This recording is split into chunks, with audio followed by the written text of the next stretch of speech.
things are working. All right. I think I made this live. It's been a long day. It has been a long day. But I got pizza. I got some kind of a chicken thing in a cup. I don't question it. Whatever it is, it's gonna be helping me out in a minute. Hope everybody's doing good. Just thought I would do this little live here. Or live on live, however I put it. I think it's live.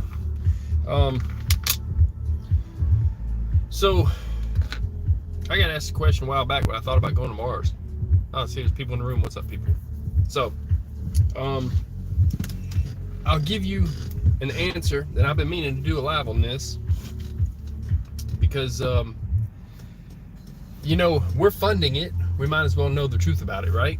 So Elon Musk is building his plan is to make a bunch of money to be able to fund. Of course, he'll turn around. Appreciate the like. I ain't even done nothing yet. Just got here.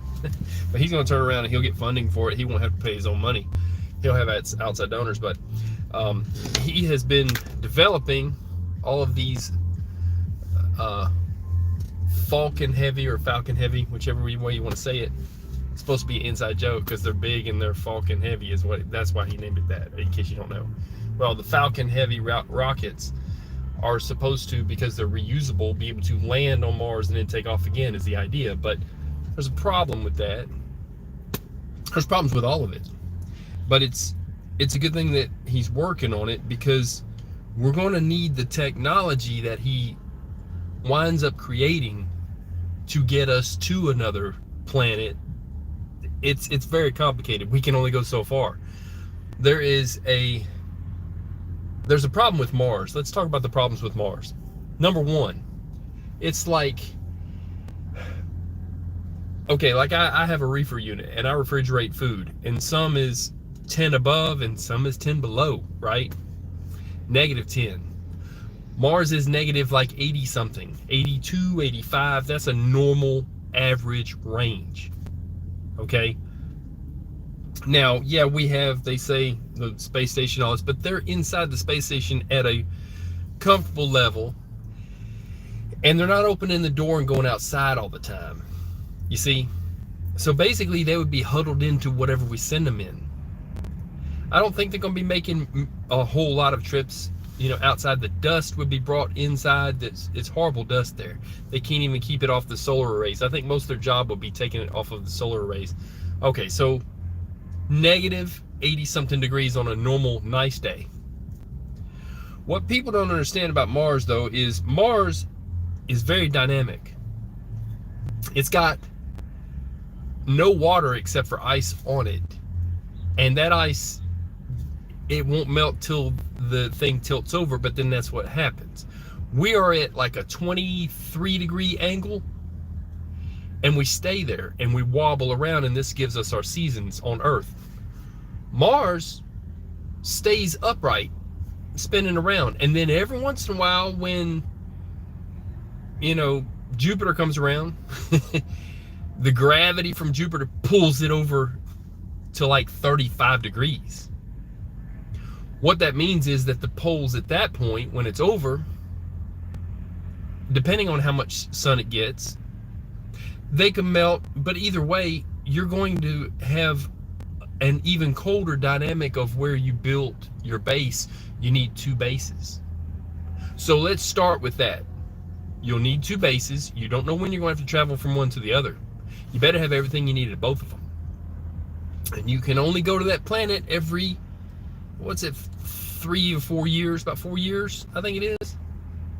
You would have to send everything you need in a second flight right behind you as you're going there to use it. Because you can't ask for reinforcements and it may not hit the planet. It might miss it. They're missing the planet. They've missed the planet with payloads before. And if you send people to that planet and they miss the planet and they're just gone, there's a whole lot of people that's going to say, wait a second, that's not acceptable. Not as much so as if they just lost a satellite. So when we send people to Mars, they need to have a tag along vessel behind them and a homing beacon on the first one, and it needs to land where they land, not 5 miles away. That's why you need it with them. So the first reinforcement would have to go with them. The second thing is you're going to have to set up 2 bases. One will be when the whole planet rocks over, and who knows what kind of dust storm or problems that actually causes when it happens. Earthquakes, whatever. The volcano might go off. Oh yeah, and there's the world's largest, it's bigger than anything in the world. I think it's like 12 or 14 miles high, something like this volcano. Mars doesn't have plate tectonics.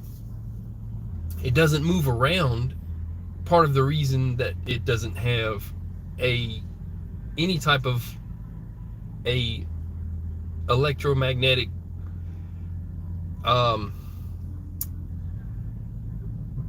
basically it lost its atmosphere because the spinning of the inside of the planet slowed so much that it doesn't have a gravitational field. So since you don't have a gravitational field going on, there was never plate tectonics to help it stay dynamic and spinning, so there's a problem. The one volcano, when it does go off, everything's going to die. I think they need to finish up all of the study with the rovers. I think that they need to say, okay, we've done enough research, we know what it was before, now let's make it what it is today, and they need to blow that volcano up. It's not about trying to melt the ice caps with nukes. That's not good. That'd be a lot of nuclear weapons to do that. What they need is something that may not be nuclear, so it doesn't radiate the planet, but they need to blow the cap off that volcano. This will get the magma flowing again. This will create heat, and it may even speed up, because it does have a little bit, it's got to have a little bit of a, magnetic field around it, a little bit, not much. It would help it. And that's the only way you're going to get that planet to be anything, because you can make all the atmosphere in the world, but if you don't have a magnetic shielding around that planet, it's all going to go into space. It'll be dust around the planet. That's it. So you got gas planets that are like that already. So the better thing, because honestly, when the sun does actually expand, like, you have a short amount of time to use Mars. It's a short amount of time. When the heat from the sun burns up the Earth, there's a short amount of time that we could use Mars before the sun expands several times into a red giant and envelopes Mars also. It's going to burn us both up. That's a problem, because you spend all that time trying to make Mars great again. It's kind of funny. You spend all that time and money and resources trying to do something with Mars. Well, here's the thing. Just the research and development that it's going to take to do that, because you're landing a rocket. Everything they've thrown at Mars, they've had to bounce around off the top of the planet, or it has missed its mark. But coming in, there's no pressure, so there's no slowdown.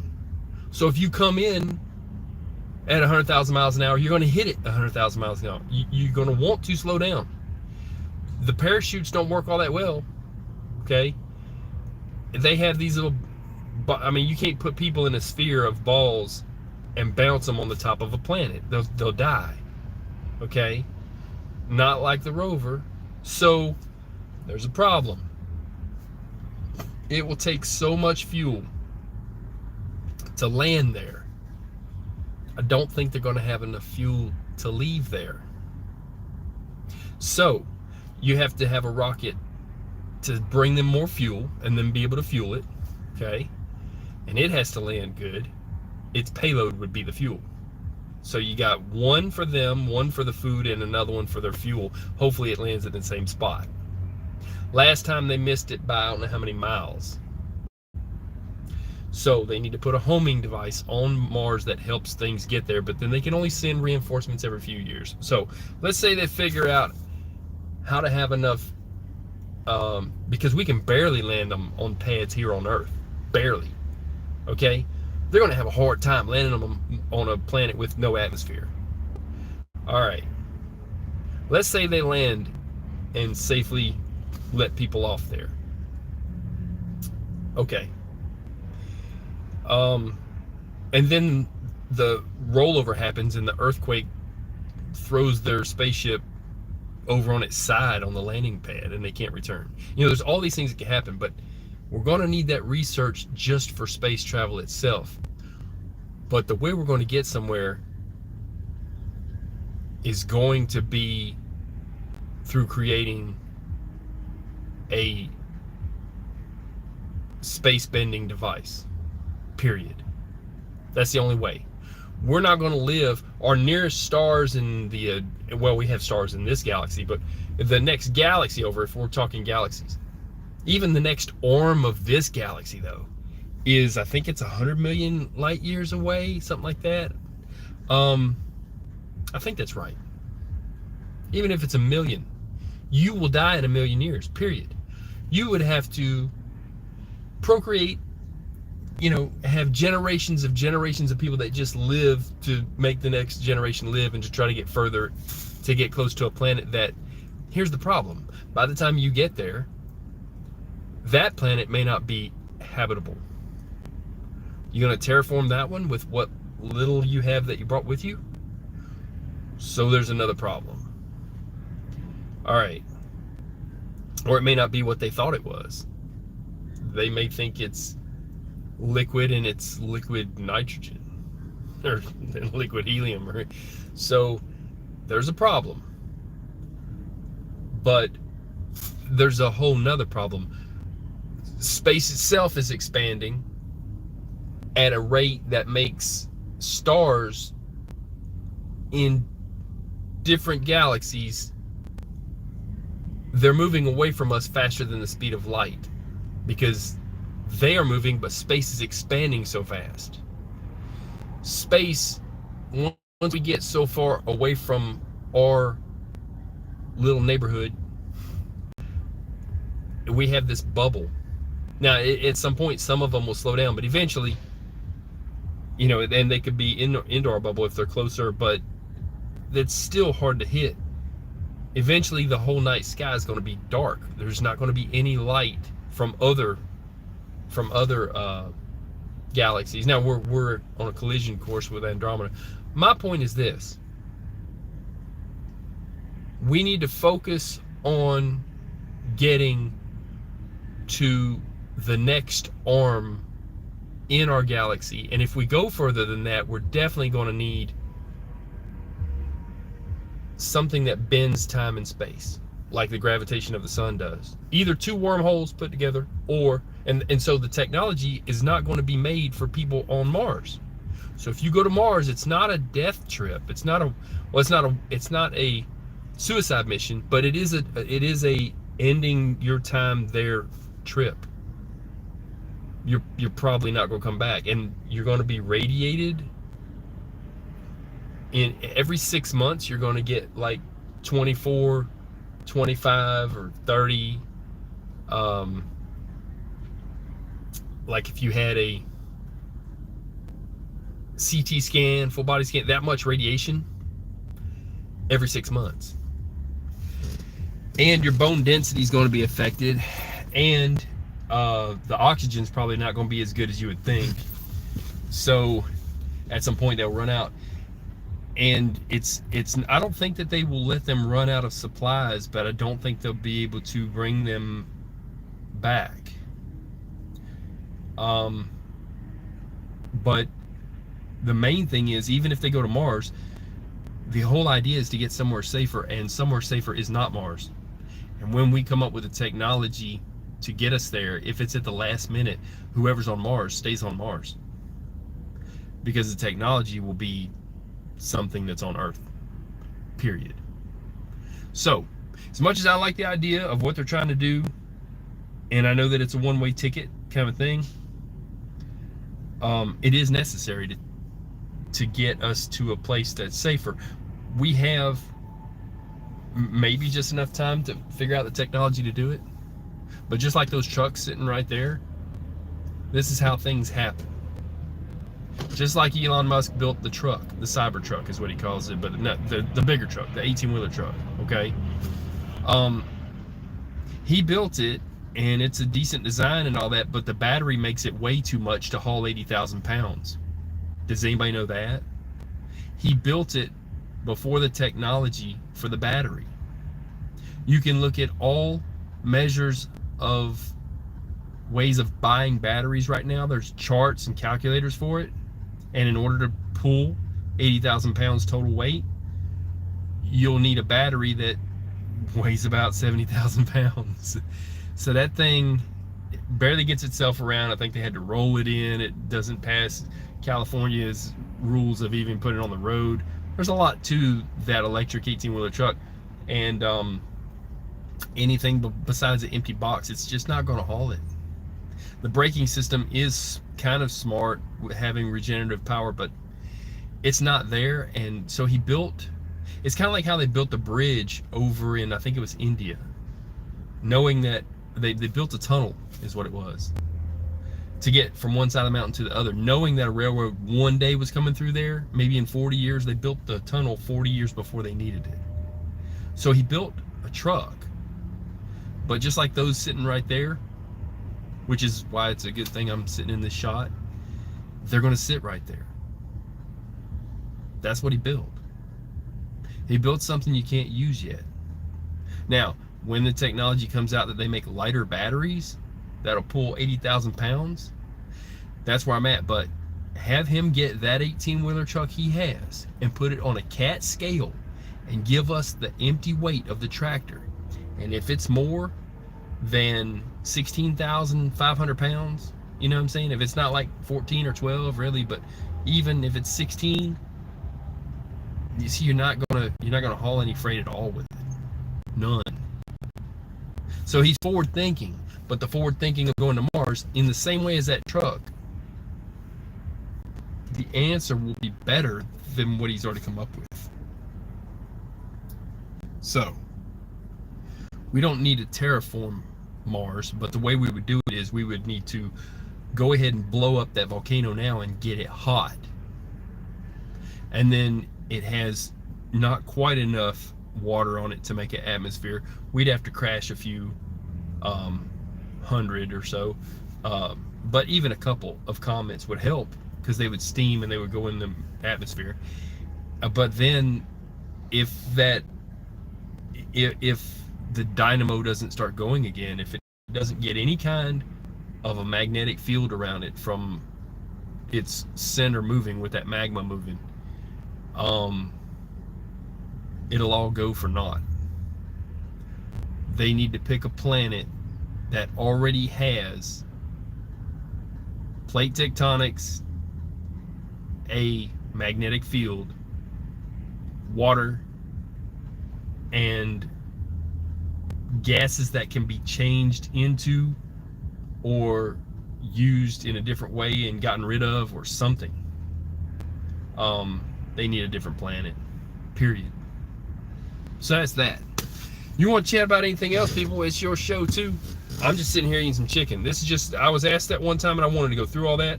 There's too many problems with Mars for it to be able to be used. There's just too many problems. And we're talking thousands of years down the road after that thing has cooled off enough. First, we need to make it hot enough so that it really does some work to the atmosphere. Then we need to cool it off. So, I don't know, 100,000 years? We have, my understanding is we have, well, they say we have, something like some people say 500 million, some people say 1 billion years before we have to get off this planet. But we can't stay here because we will burn up. The sun will expand, but it's also going to expand and it's going to envelope Mars. So first it's going to get too hot and boil our ocean. But when it expands, it's also going to, in short order after that, when it expands, it's going to take over Mars. So we need something further. And it's not going to be our next planet. It needs to be, because you got Mercury, Venus, Earth, Mars, Jupiter, Saturn, Uranus, Neptune, Pluto. I don't think Neptune would be good, and Pluto might work. Oh, well, of course, they made that not a planet, so they can't use that one now. Nobody likes that. So people, we need to be looking at, maybe we'll find our other planet by then. Maybe we'll get something that maybe our second star, our binary, is going around. The one that makes the comets light up more when they come in. Oh, we didn't expect it to get that light. Oh, it lit up. And then it went back dim again, but it's still coming in towards our sun. That's because there's a dark star out there that's making it. The gravity of it is making it hot. But it's not enough gravity to make it arc around. It does affect its orbit some, but it makes it hot, makes it glow. So, people, we might find another planet around that one. But our closest one, we're going to likely need to figure out a way to bend time and space with a magnetic field. So we need a huge magnetic field. If anybody's got one, that's the answer. And then whoever goes to Mars is going to be like, man, that sucks, we're stuck here. They can't come with, unless they come back to here. This is the point of origin. All right, I'm gonna get into this chicken real quick, and then of course there's other stuff going on this planet. There's people trying to make it a nuclear war. They keep doing that. Well, we'll have to leave this place early, or we'll all leave early. You know, either way. My understanding is that Putin's got prostate cancer and he's going in for surgery. They've had a specialist in that's always around him, and his hand is shaking, and he's going to hugging people instead of being at a table 15 miles away, and you got about, conference call with him to talk to him. Now he's greeting people. Well, I think somebody told him maybe he ain't got long to live. Maybe he won't make it to the surgery, whatever. But his friend come up, and they got a video of him holding his hand and trying to control it, and then he comes up and hugs a guy. I don't know if he's hanging on, and that's how far he can walk, or what. But yeah, so that's the new greeting. And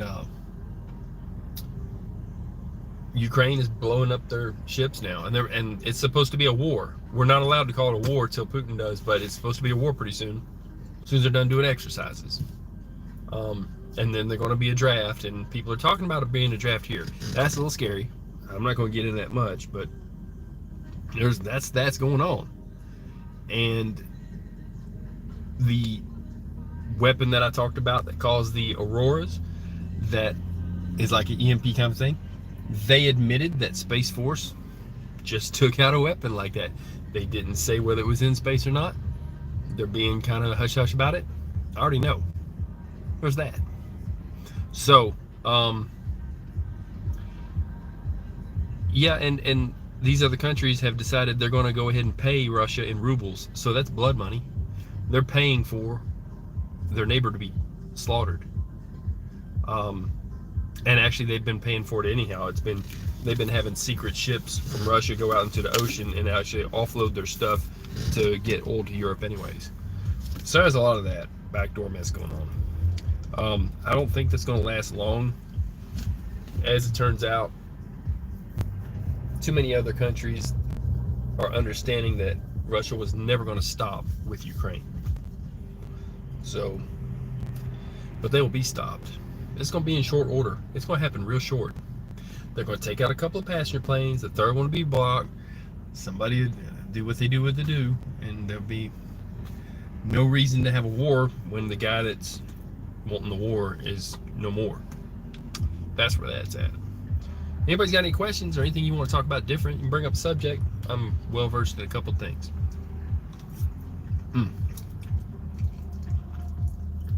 And I'm eating this chicken casserole thing. I don't care too much for those red peppers they put in here, but food. I needed some food. People outran. So I was out of hours. About done with my reset. Gonna run some more.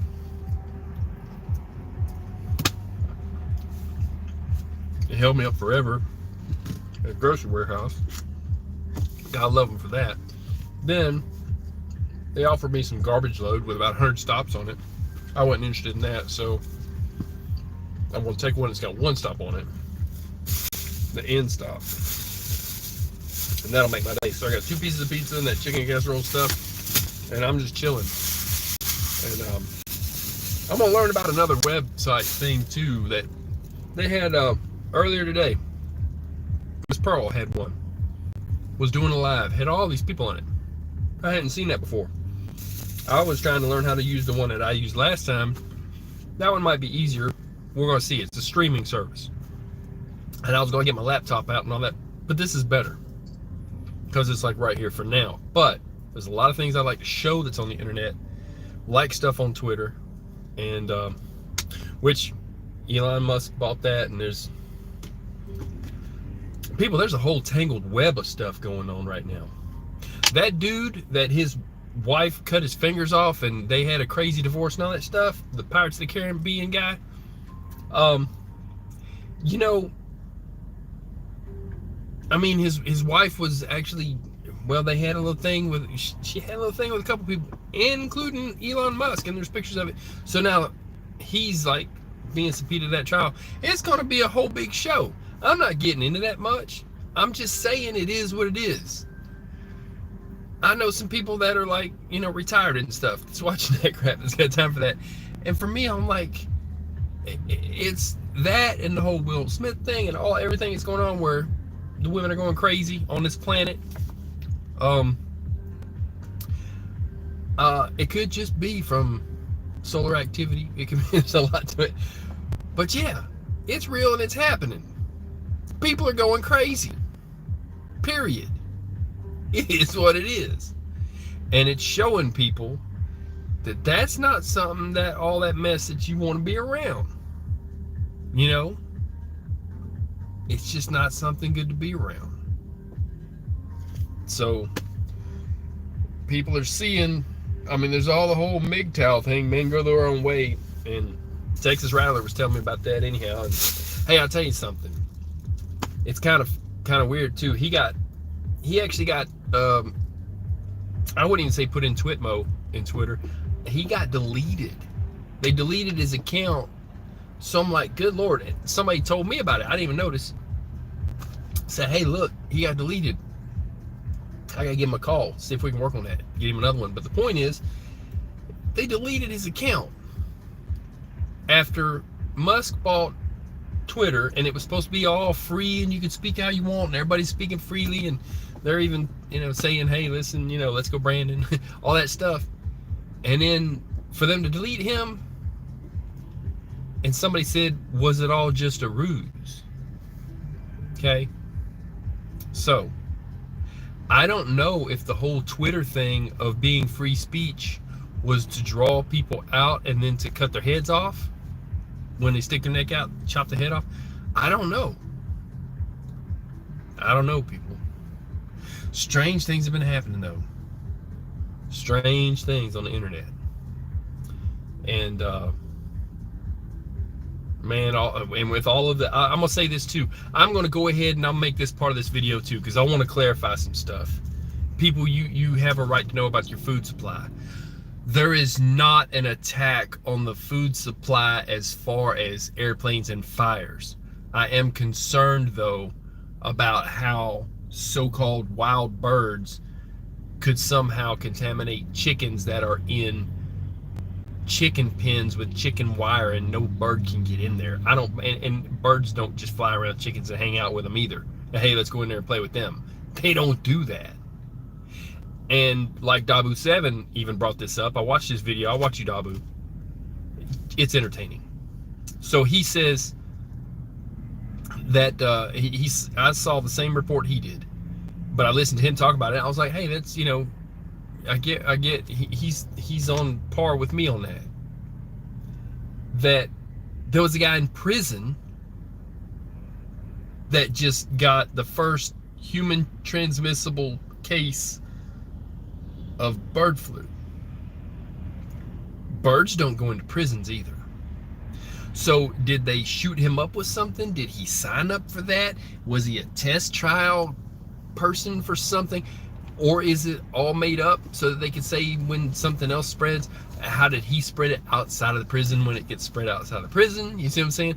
It's that kind of mess, that testing of diseases.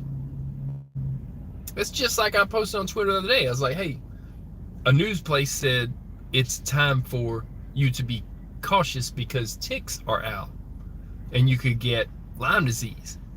So I took their little report, posted it, I said, yo, and by the way, the Nazis who were working on diseases brought by ticks that could be dropped by airplanes, that guy is the one who worked at that level 4 bioweapon facility on that island. Okay, and I put it it's up there, and I'll put a link to it on here. And basically he released it. He wanted to kill more Americans anyhow, even though he was over here. He was still a Nazi, so he was still doing his research over here. Brought him in over under Project Paperclip. He released them. He released all those ticks. The disease was supposed to be an experiment on the island. It got off the island, of course, and now we have Lyme disease. Thank the Nazis for that.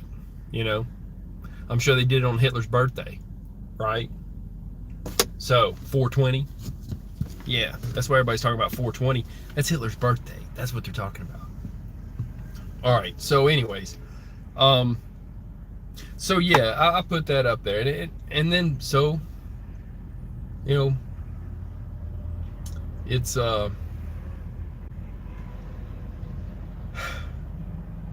it's unreal though, but you know that they're working on weapons that kill people, trying to say under their guise of saving people, and yet they release them and it kills people. How about they just stop? You know what I'm saying? We don't need more anthrax and ricin and you know, gases and sarin and, you know, mustard gas. We don't need all that crap. Really? I mean, we got guns and nuclear. You gonna use that on the battlefield and then run your people through it? Come on. You know, like Biden said, come on, man. You know, really, that's the best answer. So back to the whole food things being under attack. Okay, the avian flu or bird flu, hey, I think that's highly suspect. But out of the airplanes that hit those processing plants, understand that one hit one in California. I've got to look into that more, but it's my understanding it was an accident. Okay, Bronco Lirio goes in deeper detail of, you know, reverse engineering accidents. I can tell you what happened to a car if you show it to me. I can tell you how fast they were going. I've seen thousands of millions of accidents. That's just experience driving past them. Oh, he was going about that fast, and you know, it's corroborated in the news report later that they were doing this and this, and that's what happened. I can pretty much tell you what happened. I can tell you what broke on a truck if you show me where the fire was, where it started, or if I see it. But on airplanes, Bronco Lirio's got me beat. But I can kind of get a guess, okay? And I'm kind of usually right. But they get out and put out reports of what exactly happened. Okay. One was a girl who was, I think she was like 21. Her dad was a pilot. She was flying stuff for, I believe it was FedEx or UPS. I think it was UPS. She was flying freight on a little bitty Cessna. Nobody can turn those off. It's not like the MCAS system. They're not under control of anything else. Nobody can crash land one. It's all up to the pilot. Some of them don't even have electronics that help them land. They're all running by gauges and whatever. Okay. Or by line of sight. Daytime use. Okay. So what happened was they were building more and more onto this food plant, and they built this tower that lets out steam, and the steam fogged up everything, and she couldn't even see the tower that is a smokestack, and she flew into it, and it clipped her wing off, and then she crashed the plane. It's that simple. That's the one, I believe, that was, if I'm not mistaken, I could be wrong, but I think that's the one that landed upside down on top of the roof of one, but she died. I could be wrong. One of them landed upside down on the roof. It was an accident too. Okay. But the one that she happened to have the accident in, she had a few years experience. She was doing it for a living. She crashed the airplane because there was too much, visibility problem is what's likely. That's what her dad was saying, and her dad's a pilot, and he says that they need to tear that runway down because of the expanded food plant next to it, that now you can't even fly out of there really safely, easily. Like if you lose some lift or whatever, have a stall, you're hitting the tower, the smokestack, or the building. All right, that dispels that one. The other one was this. In Georgia, I think it was Covington, I think that one was a Tyson plant. I could be wrong. I'd have to look it up. The point is, the first reports of that one said that the guy was taking off, and had just taken off from the airport. But then another report had said that he was coming in for a landing. This is why that sounds confusing. This is the truth of it all. He was a trainee in an airplane with a trainer, and he was learning how to do touch and go landings. The military teaches that, but this was teaching him to get so many landings in. They were trying to teach him how to land a plane, and as soon as it hits the ground and is rolling, to take off again, and to do that several times. So yes, he was taking off, and yes, he was landing, if that makes any sense. It was a touch and go landing. But as he had just lifted off again, ran into some trouble with the plane, and that's the one that came in, and at that place, he didn't hit the food plant even. He went in and hit the 18-wheeler trailers and went through them. And then he caught on fire in the parking lot. And the trailers were demolished, and I think a couple of those caught on fire because it was a food plant and they had diesel. Oh yeah, I went through Mars. I can touch on that again, but yeah, we're not going there. There's not going to be picnics on Mars. Just saying. So the fires have all had different origins and different problems. One was they had a mobile boiler unit that they put next to a meat packing plant so that they would have a boiler. An outside independent contractor did that, and the thing caught on fire, and that was that. Another one was an explosion. I don't know what exploded there. A lot of them use different gases for cryogenics. There's that. I mean, there's a whole nother one that didn't even make the news that I know about, that you probably ain't going to hear about, but you could look it up and maybe find it. 7 people died in a gas leak in Georgia. I think that was, what plant was that? It was a big name plant. Anyway, there was a chemical leak. A chemical leak, and they died. 7 of them. They didn't put that up in the news so much, but they've had the fires, because fires are, it's all these fires. They're all independent, different fires. One, I think, was caused by an electrical short. The only thing that I have looked at that I have thought could have been some type of a conspiracy was, I heard about it, but I haven't looked into it. I haven't even seen the report, but I'm saying that I think, because I heard about it, that this could be a problem, is that 2 drones hit 2 different food plants. All right, so we need to be more concerned though about the avian flu and about them killing off a bunch of chickens and all this. And well, a couple of plants did shut down after fires. I think they shut down for good. One of them burnt completely up. They were I think that was in a Midwest town, and they were all talking about, hey, we're going to lose our jobs. We need jobs. And look, the whole plant's they're doing us this way, and the whole plant's gone and all. That's messed up. I think that at this point, because it's national security, the government needs to come in and rebuild that one, period, and give the people, some type of pension until they can get rolling again. They just want to work. You know, you can't roll into town and give everybody a job and then roll out. So, anyways, our food is always going to be from farm to fork. It's always that kind of close, but we're not, as much as I enjoy listening to and talking about conspiracies that actual people conspire against different things, this is not a conspiracy. They just happen to have a bunch of stupid stuff happen, and we have news now that gets it around the world in like 2 seconds.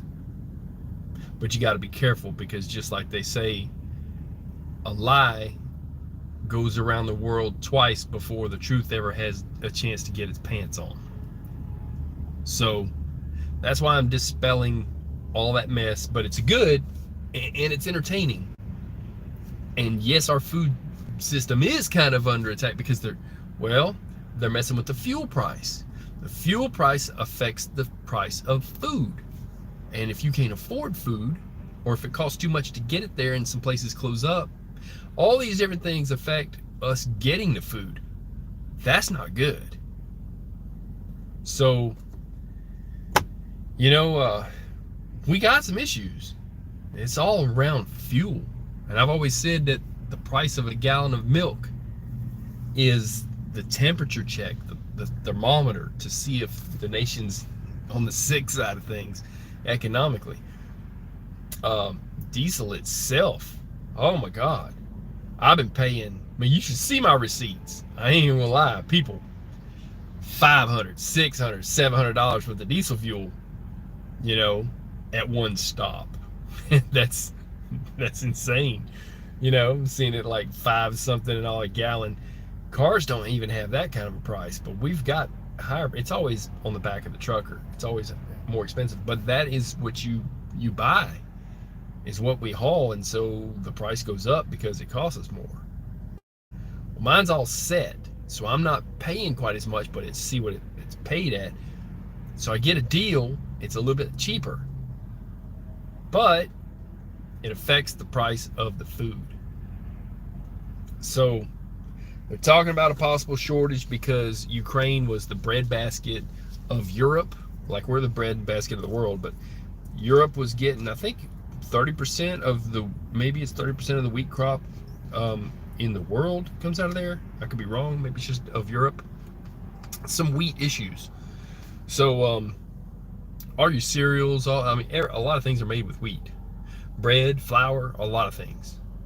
Of course, there's not many people left in Ukraine that are just citizens and not in the army at this point, except the ones that are in that, you know, that place that they keep lying to and saying that they're going to let them out of that factory, and then they go to escape, and then Russia fires on them anyways. Russia just wants to kill them all. They don't want them to live there. They don't want to make a Disneyland there. They don't want to turn it into Russia Part 2. They just want a buffer zone and to make it blown up. And it's supposed to be a warning for everybody else that don't go along and get along. And they're doing all these war crimes and everything else to them people, burying them, and, you know, all this other stuff. That will be fixed in short order. And especially once he declares it a war, because once he declares it a war, it's all open season. That means other people can defend them. It's gonna be quick. So, and then it'll be shut down quick. So people, I'm gonna get off this thing. The guy that was asking about Mars, look at it from the rewind, from the start, because I got everything going in the very first of this video, and it'll be made a video. But yeah, basically, there's no reason to terraform something that would lose its atmosphere anyhow, and it's a quick, short hop before Mars is burned up also, because the sun is going to expand. Now we're talking, don't sweat it, it's not tomorrow.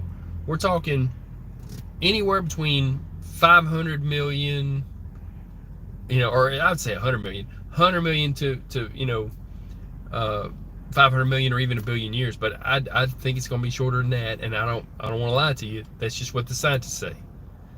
That's the go along, get along numbers. I personally, I'm in a thousands of years range. I'm just being honest. So, they're just going by how old they think the sun is and how long they think it's going to last. It's going to do what they said it's going to do. It's not going to supernova all of a sudden or anything. But when it does do a little thing where it burns a little hotter and then it does a little thing and it expands, it's all about the helium.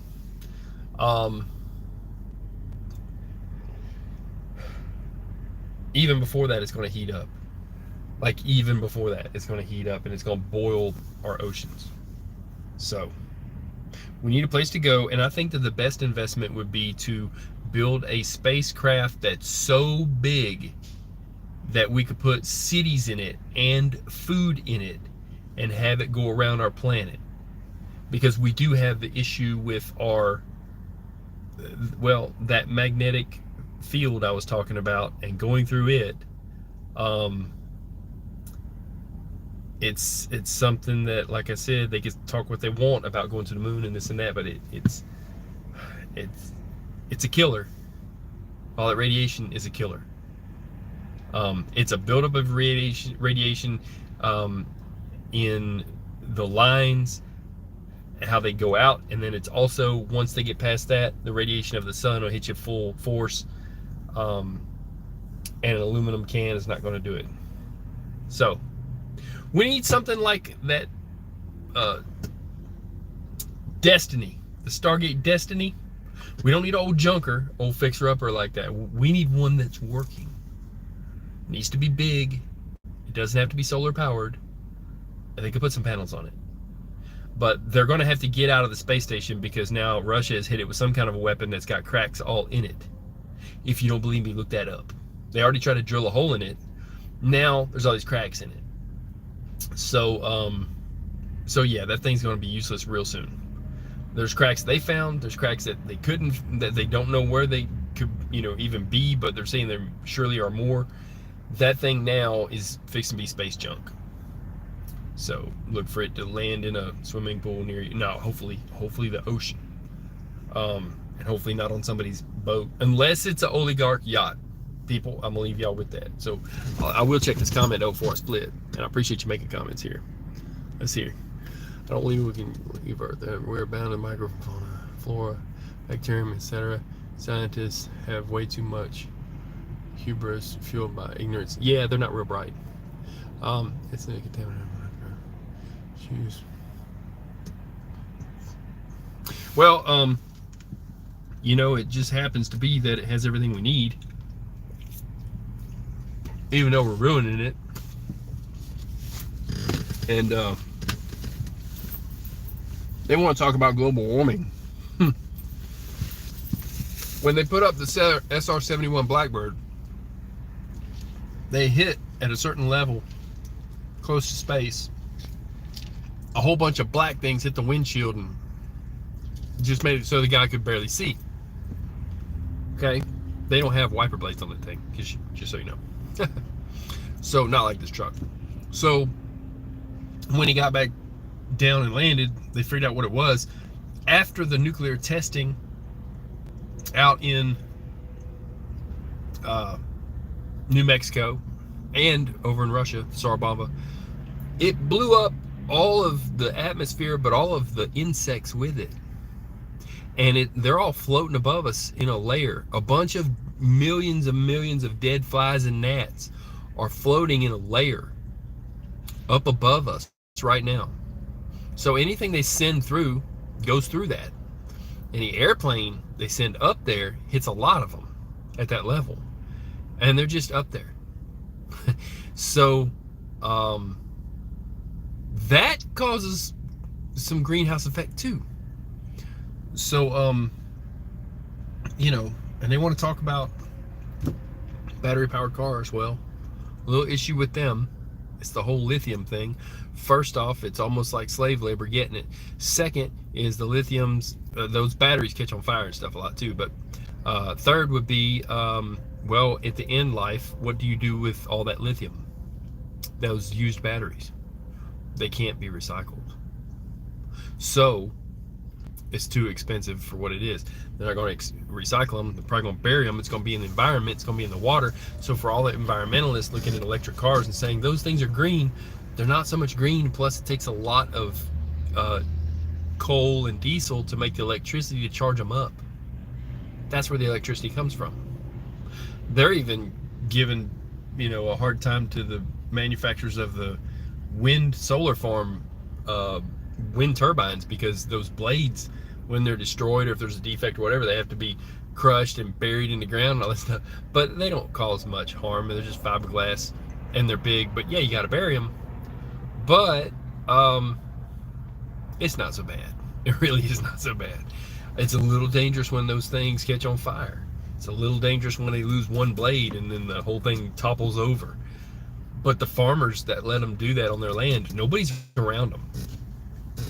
If you get hurt, it's because you're doing maintenance work on them and you're too close to one that's got an issue or whatever. But they are really great. They put out power. They shut off when they're full of power or when they're hot to give them a break. It's good tech. The battery powered cars, maybe not so much. I think they need some solar panels on them. I think they need to go easier with the batteries.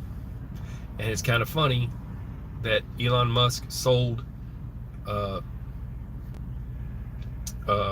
believe it was Bill Gates he's giving them all a hard time, but I believe it was Bill Gates has one of his models that is an older model, and it's expensive, more expensive I think even than one of the newer Model S's. I think is a small one, and that one goes faster. The new ones go faster, and so it's like he's got a slower car or whatever, and so they're not too happy. They spent money on something and whatever. But none of the self-driving stuff is ever going to take anybody's job, number one, because if there's a bouncing ball coming out of somebody's front yard, the computer ain't going to see it until it's in the road.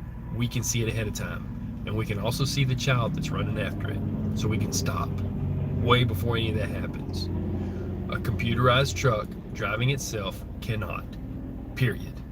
And there's not sensors at these docks, and there's no sensors. Even if there were sensors, you get there, and half the places I deliver to, everybody's got this. You go, you deliver it somewhere, and you're like, okay, so I'm supposed to come to this address. Oh yeah, that's the old address. Now you got to go across town, turn left at this street. Here's a piece of paper. You gonna hand that piece of paper to a self-driving truck? No, you're not. Half these places, they ain't got phone numbers. I'll look in there because they changed names so much too, but the phone number for a contact is like 111 111 1111. And if you call that, you're an idiot. So I'm just saying, seriously, there's no contacts. So you can't call ahead of time and say, hey, is there this, or hey, is there that? And then what, you gonna drive them through a Blue Beacon truck wash and get them washed out? Somebody tell me when a computer's gonna do that. They'll tear the whole building down. They'll lose service and signal while they're in the building. No, it'll never happen. They thought they were going to get truck drivers that aren't exactly trained, that would make like $5 or $10 an hour, maybe 5 or 8 or something like that, $7 an hour. That's what they were hoping for, because the truck does all the work. Now we can take somebody that's less skilled. Yeah, but then he's still liable if that thing hits something. And there's a lot of people in prison today for vehicular manslaughter that have had accidents in a truck, and some of them, it wasn't even their fault, but they put it on them and put them in prison for their life, period. You're not going to get somebody to do that for $7 an hour behind a computer that they can say, well, it's the computer's fault, but then the judge can say, nope, you're the driver. Not going to happen. So that was a whole lot for a little something, a little live, people. I'll make this video. You can check it out and see what I'm talking about Mars. And man, there's so much other I could talk about. I wouldn't know where to start. But welcome to World War III, and hopefully it doesn't go nuclear. And they're talking about it, and they need to stop talking about it. If they want to do something nuclear, why don't they just build a nuclear power plant? They seem to like the ones in Ukraine so much that they visit them and try and take them over, and they try to make polonium-210, that weapon that they've got. Fun times. It's a crazy world we live in. God bless you, people. I'm gonna get off this thing, So I'm out. Peace.